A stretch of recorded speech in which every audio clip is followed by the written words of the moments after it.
warahmatullahi wabarakatuh. Perkenalkan, saya Isna Muninggarsari dari Program Studi Pendidikan Akuntansi Angkatan 2021 kelas A dengan NIM K77211030. Nah, kali ini saya akan menyampaikan materi tentang agama dan ruang lingkupnya. Yuk simak videonya ya. Agama dan ruang lingkupnya. Pengertian agama Islam. Berdasarkan ilmu bahasa atau etimologi, kata Islam berasal dari bahasa Arab, yaitu kata salima yang berarti selamat, sentosa, dan damai. Dari kata itu terbentuk kata aslama, yuslimu, islaman yang berarti juga menyerahkan diri, tunduk, patuh, dan taat.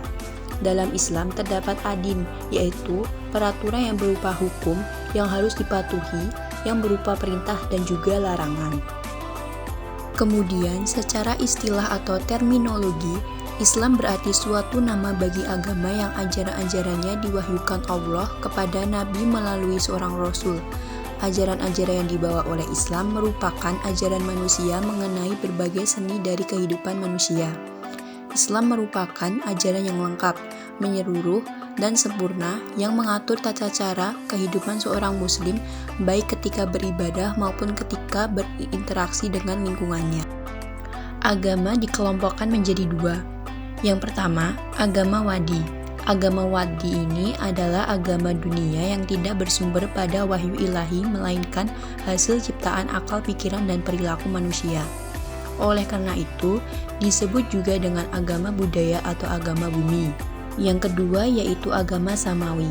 Agama ini adalah agama yang diturunkan dari Allah Subhanahu wa Ta'ala melalui malaikat Jibril dan disampaikan oleh nabi atau rasul yang telah dipilih oleh Allah Subhanahu wa Ta'ala untuk disebarkan kepada umat manusia.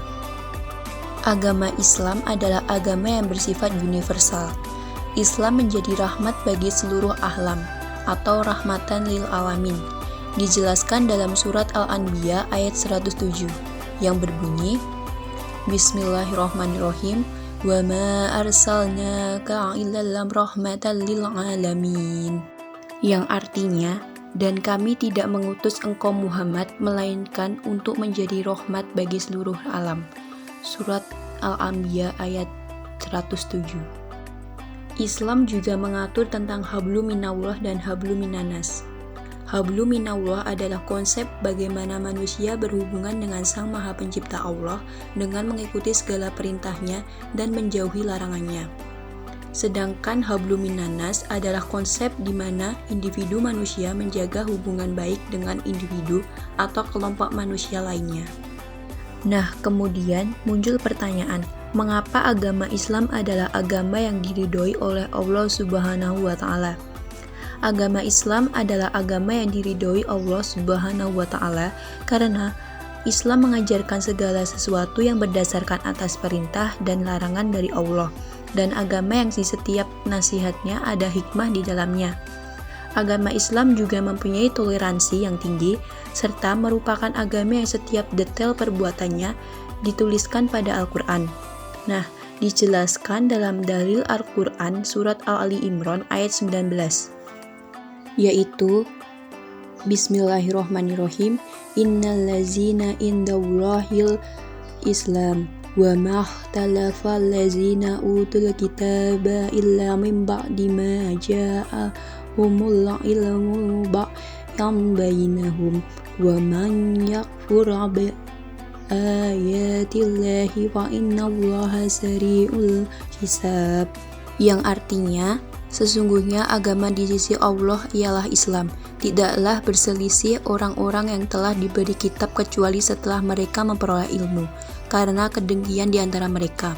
Barang siapa ingkar terhadap Allah, maka sungguh Allah sangat cepat perhitungannya. Dan dijelaskan dalam dalil akli, yaitu yang pertama, adanya alam semesta.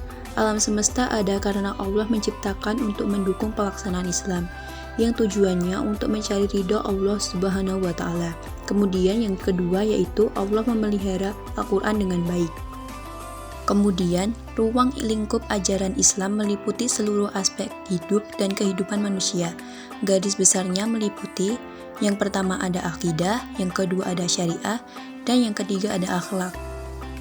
Yang pertama ada akidah. Akidah adalah bentuk dari kata akoda, yakidu, akdan, akidatan, yang berarti simpulan, ikatan, sangkutan, perjanjian, dan kokoh. Hasbi As-Siddiqi mengatakan akidah menurut ketentuan bahasa, yaitu bahasa Arab, ialah sesuatu yang dipegang teguh dan terhujam kuat di dalam lubuk jiwa dan tidak dapat dialih daripadanya. Sedangkan Syekh Hasan Al-Bahnah menyatakan akidah sebagai sesuatu yang seharusnya hati membenarkannya sehingga menjadi ketenangan jiwa, yang menjadikan kepercayaan bersih dari kebimbangan dan keraguan. Secara umum, akidah dalam Islam berarti perjanjian teguh manusia dengan Allah yang berisi tentang kesediaan manusia untuk tunduk dan patuh secara sukarela tanpa keraguan pada kehendak Allah. Kemudian dasar akidah terdapat dalam surah Al-Baqarah ayat 163, yaitu Bismillahirrahmanirrahim, wa ilahukum ilahu wahid, la ilaha illa huwar rahmanur rahim, yang artinya, dan Tuhan kamu adalah Tuhan yang Maha Esa, tidak ada Tuhan selain Dia, yang Maha Pengasih, Maha Penyayang. Quran Surat Al-Baqarah ayat 163. Kemudian dasar akidah yang kedua yaitu terdapat dalam surah Al-Ikhlas ayat 1-4, yaitu Bismillahirrahmanirrahim, Qul huwallahu ahad, Allahus samad, lam yalid wa lam yulad wa lam yakul lahu kufuwan ahad. Yang artinya, katakanlah Muhammad, dialah Allah yang Maha Esa. Allah tempat meminta segala sesuatu.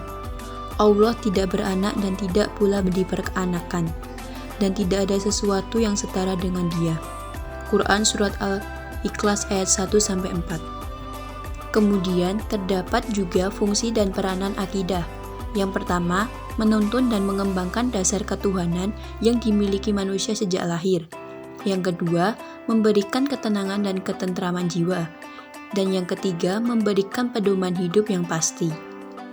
Adapun tingkatan akidah, yang pertama tingkat taklid, berdasarkan pendapat orang yang diikutinya. Kemudian yang kedua, tingkat yakin, berdasarkan bukti dan dalil yang jelas, tapi masih terkecoh dengan argumen dari luar yang lebih jelas yang dihadapkan. Kemudian yang ketiga, tingkat ainul yakin, berdasarkan bukti dan dalil yang jelas dan tidak akan terkecoh dengan argumen dari luar yang dihadapkan. Dan yang terakhir yaitu 4, tingkat hakul yakin, berdasarkan bukti dan dalil yang jelas, mampu membuktikan secara rasional karena pengalaman ibadahnya sudah tinggi. Yang kedua ada syariah. Syariah adalah segala peraturan agama yang telah ditetapkan oleh Allah Subhanahu wa Ta'ala untuk umat Islam, baik dari Al-Quran maupun dari Sunnah Rasulullah SAW, yang diberikan kepada manusia melalui para nabi agar manusia hidup selamat di dunia maupun di akhirat. Kemudian, kedudukan syariah dalam pokok ajaran Islam. Syariah Islam secara mutlak dimaksudkan seluruh ajaran Islam, baik yang mengenai keimanan, keamal ibadah, maupun mengenai akhlak. Firman Allah Subhanahu wa Ta'ala terdapat dalam surah Al-Jasiyah ayat 18, yaitu Bismillahirrahmanirrahim, Summa ja'alnaka 'ala syari'atin minal amri fattabi'ha wa la tattabi' ahwa'al ladzina la ya'lamun.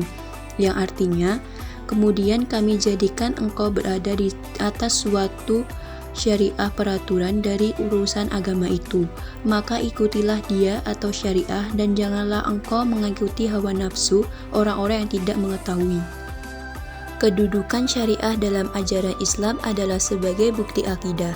Setiap detik kehidupan manusia diisi dengan perbuatan-perbuatan. Perbuatan-perbuatan itu dilandasi akar keyakinan hati akan tunduk dan patuh secara sukarela terhadap kehendak Allah atau akidah. Buah dari perbuatan itu dinamai akhlak. Nah, yang ketiga yaitu akhlak. Akhlak berasal dari bahasa Arab yang berasal dari kata khalaqa yakhluqu khalqan, artinya membuat atau menjadikan sesuatu.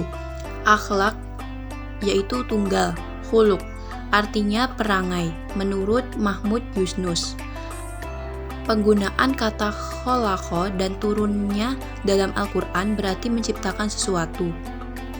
Dengan demikian, pengertian akhlak dari segi bahasa maupun penggunaannya dalam Al-Quran dapat didefinisikan sebagai tindakan membentuk atau membiasakan perbuatan. Akhlak adalah perilaku yang dimiliki oleh manusia, baik akhlak yang terpuji atau akhlakul karimah maupun yang tercela atau akhlakul masmumah. Allah Subhanahu wa Ta'ala mengutus Nabi Muhammad SAW tidak lain dan tidak bukan adalah untuk memperbaiki akhlak. Dijelaskan dalam hadis yaitu innama yu'istu li'utammama makarimal akhlak, yang artinya sesungguhnya aku diutus untuk menyempurnakan akhlak. Hadis riwayat Ahmad. Agama Islam melalui Rasul Muhammad SAW telah mengajarkan adab atau dengan kata lain akhlak mulia kepada umatnya di segala bidang kehidupan. Alangkah baiknya ketika kita menuntut ilmu, kita dilandasi dengan adab atau akhlak yang baik. Dengan demikian, ilmu yang kita dapat akan lebih bermanfaat di dunia maupun di akhirat. Kemudian, apa sih hubungan akidah, syariah, dan akhlak dalam perilaku manusia? Berpegang teguh pada ajaran Allah merupakan akidah. Berpegang teguh pada perjanjian dengan manusia adalah perwujudan dari akhlak. Aktivitas memegang teguh ajaran Allah dan perjanjian dengan manusia merupakan penerapan syariah. Dengan kata lain, perbuatan atau syariah yang didasari oleh kelurusan akidah dan tampaknya adalah akhlak, yaitu kemanfaatannya dirasakan oleh manusia lain. Contohnya adalah sholat. Perbuatan sholat atau syariah akan bermakna apabila didasari oleh motivasi semata-mata karena Allah atau akidah, dan berdampak positif bagi perilaku orang yang melaksanakan sholat untuk digunakan dalam kehidupan bermasyarakat dengan orang lain atau akhlak.